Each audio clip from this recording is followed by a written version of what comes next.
In a remote village surrounded by a dense, whispering forest, an abandoned house stood cloaked in shadows.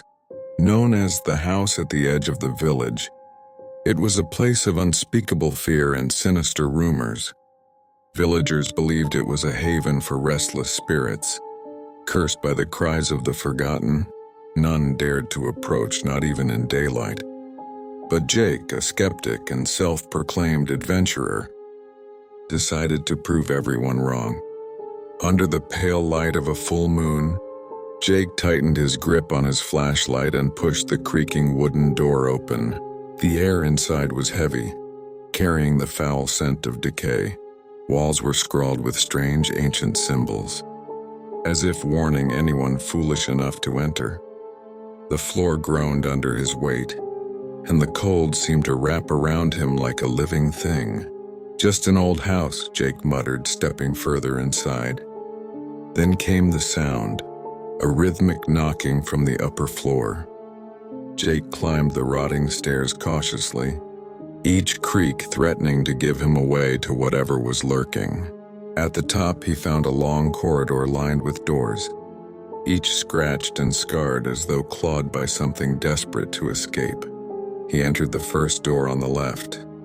The room was bare except for a cracked, towering mirror in the center. Jake caught his reflection and froze. His reflection didn't mimic his movements.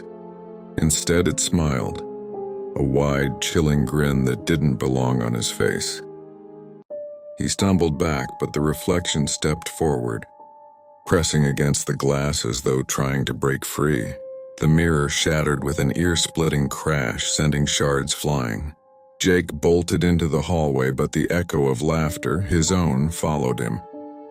Desperate for answers, Jake entered another room. This one held a massive wardrobe, its doors slightly ajar. A pair of glowing red eyes peered out from the darkness within. Before he could react, the doors burst open and a grotesque figure lunged at him. Its emaciated body was covered in sickly pale skin, its fingers ending in razor-sharp claws. Jake fell back, scrambling away. But the creature vanished as quickly as it appeared, leaving only the echo of its growl. Panting, Jake realized the wardrobe was now empty, save for a faint, blood-stained handprint on the inside. Back in the hallway, Jake saw her. At the far end of the corridor stood a woman in a long white dress, her face obscured by a cascade of tangled black hair. "You came for me," she rasped, her voice slithering through the air like smoke. Jake backed away, but each door he passed opened on its own, revealing horrors, blood-drenched walls, dangling bodies, and eyeless dolls that turned their heads to follow him. He reached the stairs, but the moment his foot touched the first step, he slipped and tumbled to the bottom. The impact knocked the air from his lungs. But as he looked up, he found himself surrounded. They were small, children perhaps, though their faces were pale and their eyes were voids of endless black. They crawled toward him on all fours, whispering unintelligible words in eerie unison. Their laughter turned into shrill cries, and Jake felt the walls closing in. Just as he thought he would be crushed, the woman in white appeared again, standing over him.